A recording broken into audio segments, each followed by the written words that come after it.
warahmatullahi wabarakatuh. Perkenalkan, nama saya Bakri dengan NIM 0222001. Di sini saya akan menjawab pertanyaan untuk tugas UTS. Untuk soal yang pertama, jawabannya itu ada dua kasus yang saya temukan, yaitu kasus kebocoran data dan penjualan data pribadi serta kasus pinjaman online menggunakan data orang lain adalah dua permasalahan yang sering dalam ranah perlindungan data pribadi di Indonesia. Dalam kedua kasus ini, langkah-langkah penyelesaian masalah yang dapat diambil oleh profesional TI meliputi penguatan keamanan data, memastikan bahwa sistem informasi yang digunakan oleh perusahaan atau lembaga memiliki standar keamanan yang tinggi untuk mencegah akses yang tidak sah dan kebocoran data. Kemudian ada penegakan regulasi, mendukung penerapan dan menegakkan hukum terhadap pelanggaran perlindungan data pribadi sesuai dengan peraturan yang berlaku di Indonesia, seperti Undang-Undang Nomor 11 Tahun 2008 tentang Informasi dan Transaksi Elektronik atau Undang-Undang ITE dan peraturan lainnya. Ketiga, ada kesadaran akan privasi data, mengedukasi masyarakat tentang pentingnya menjaga privasi data pribadi dan risiko yang terkait dengan memberikan data pribadi kepada pihak yang tidak terpercaya. Keempat, ada kolaborasi antar instansi, yaitu mendorong kerjasama antar lembaga pemerintah, regulator, perusahaan, dan masyarakat sipil untuk mengatasi masalah kebocoran data dan penyalahgunaan data pribadi secara komprehensif.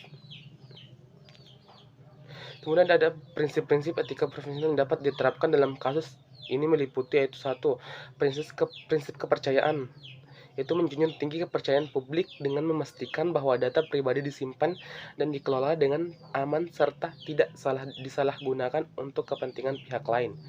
Kemudian ada prinsip keadilan, memastikan bahwa setiap individu memiliki hak yang sama untuk melindungi privasi data pribadinya dan tidak menjadi korban dari penyalahgunaan data oleh pihak lain. Kemudian ada prinsip tanggung jawab, bertanggung jawab atas keamanan data dan integritas dan data pribadi yang dikelola oleh perusahaan atau lembaga serta bertindak dengan cepat dalam menyelesaikan masalah terkait dengan kebocoran data. Keempat, ada prinsip transparansi, yaitu memberikan informasi yang jelas dan terbuka kepada pemilik data mengenai cara penggunaan dan perlindungan data pribadi mereka, sehingga mereka dapat membuat keputusan yang tepat terkait dengan privasi mereka.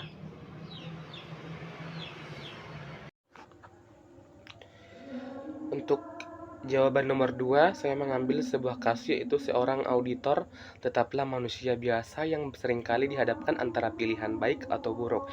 Dalam dunia auditing, seringkali seorang auditor dihadapkan oleh dilema etis antara memenuhi tugasnya dalam melayani masyarakat atau memenuhi permintaan audit sebagai klien. Dilema etis dalam setting auditing dapat terjadi ketika auditor dan audit tidak sepakat terhadap beberapa aspek fungsi dan tujuan pemeriksaan. Dalam keadaan ini, auditor dapat mempengaruhi proses audit yang dilakukan oleh auditor. Dalam kasus ini, faktor-faktor etis yang dipertimbangkan dalam pengambilan keputusan antara lain integritas auditor dalam menjalankan tugasnya, keadilan dalam memenuhi kepentingan masyarakat, kepatuhan terhadap standar profesional, dan pertimbangan terhadap konflik kepentingan antara klien dan kepentingan publik. Penelitian menunjukkan bahwa prinsip bisnis sebagai profesi luhur yang menekankan pada integritas, independensi, dan objektivitas dapat mempengaruhi keputusan dalam kasus ini. Auditor yang memegang prinsip ini akan cenderung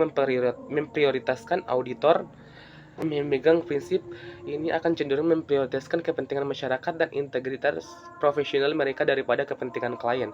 Ini dapat mempengaruhi pada keputusan yang lebih etis dan menjaga kepercayaan publik terhadap profesi auditing. Oke, untuk pertanyaan yang ketiga, yaitu dampak cybercrime. Yang pertama itu kerugian finansial. Cybercrime bisa menyebabkan kerugian finansial yang besar pada korban. Kejahatan seperti penipuan online, peretasan, dan skimming bisa membuat korban kehilangan uang atau aset lainnya. Hal ini bisa sangat merusak keuangan korban dan membuatnya kesulitan untuk memulihkan kerugian tersebut. Yang kedua ada pencurian identitas. Pencurian identitas adalah jenis kejahatan cybercrime yang bisa menyebabkan kerugian finansial dan psikologis yang serius pada korban. Penyerang bisa menggunakan informasi pribadi korban untuk membuka rekening bank atau melakukan transaksi online yang merugikan korban. Selain itu, korban juga bisa kehilangan kontrol atas identitasnya yang bisa mempengaruhi reputasi dan kesejahteraan mereka dalam jangka panjang.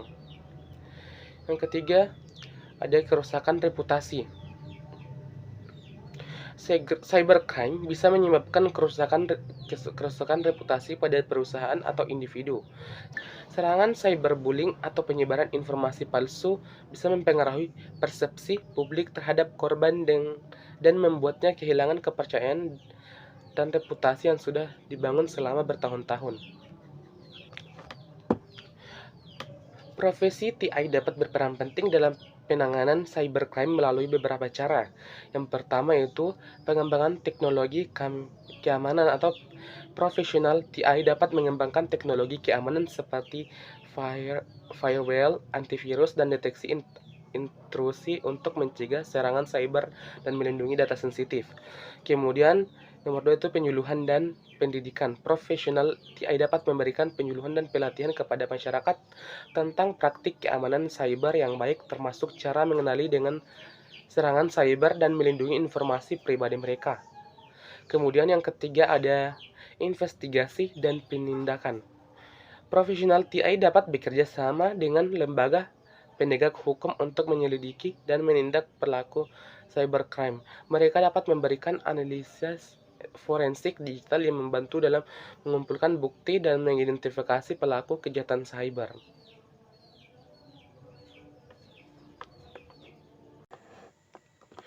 Untuk jawaban yang nomor 4 yaitu Data Protection Act 1998 di Inggris dan Personal Data Privacy Ordinance of 1995 atau DPPO di Hong Kong adalah dua peraturan hukum yang bertujuan untuk melindungi privasi dan data pribadi individu. Meskipun keduanya memiliki tujuan yang sama, terdapat perbedaan dalam pendekatan hukum antara kedua negara tersebut. Di Inggris, Data Protection Act 1998 memberikan kerangka kerja yang terperinci untuk pengumpulan, pengolahan, dan penggunaan data pribadi, serta hak individu terkait data mereka. Hukum ini mewajibkan perusahaan untuk memastikan bahwa data pribadi diolah sesuai dengan prinsip-prinsip perlindungan data yang ditetapkan. Sementara itu, di Hong Kong, Personal Data Privacy atau Ordinance PDPO memberikan perlindungan yang serupa terhadap privasi data pribadi. Namun, ada perbedaan dalam implementasi dan penegakan hukum antara PDPO dan Data Protection Act di Inggris, terutama dalam hal yurisdiksi, sanksi, dan prosedur pengaduan. Kemudian, sebagai pemimpin TI, jika dihadapkan pada situasi serupa di mana perusahaan atau organisasi terlibat dalam kebocoran data atau pelanggaran privasi, langkah-langkah responsif dan proaktif harus diambil. Pertama, penting untuk melakukan evaluasi yang menyeluruh terhadap kebijakan dan praktik perlindungan data yang ada, serta memastikan bahwa perusahaan mematuhi semua regulasi yang berlaku. Selanjutnya, sebagai pemimpin TI, saya akan memastikan bahwa langkah-langkah peningkatan keamanan data diimplementasikan, termasuk penerapan teknologi keamanan yang canggih dan pelatihan karyawan tentang praktik perlindungan data yang baik. Selain itu, akan penting untuk memiliki prosedur tanggap darurat yang jelas dalam menangani insiden keamanan data dan memastikan bahwa semua karyawan terlatih dalam menjalankan prosedur tersebut. Untuk jawaban yang terakhir yaitu jawaban nomor 5, profesi yang luhur, yaitu profesi yang pada hakikatnya merupakan suatu pelayanan pada manusia atau masyarakat. Memang benar, orang yang menjalankan profesi luhur tersebut juga memperoleh nafkah dari pekerjaan itu. Tetapi hal itu bukanlah motivasi utamanya. Adapun yang menjadi motivasi utamanya adalah kesediaan yang bersangkutan untuk melayani sesamanya. Contoh profesi ini adalah rohaniawan, dokter, wartawan, hakim, advokat, akuntan publik, notaris, jaksa, dan polisi. Adapun prinsip-prinsip profesi luhur yang pertama itu memastikan bahwa produk dan layanan yang dikembangkan memberikan manfaat nyata bagi pengguna dan masyarakat secara keseluruhan, bukan hanya untuk keuntungan finansial.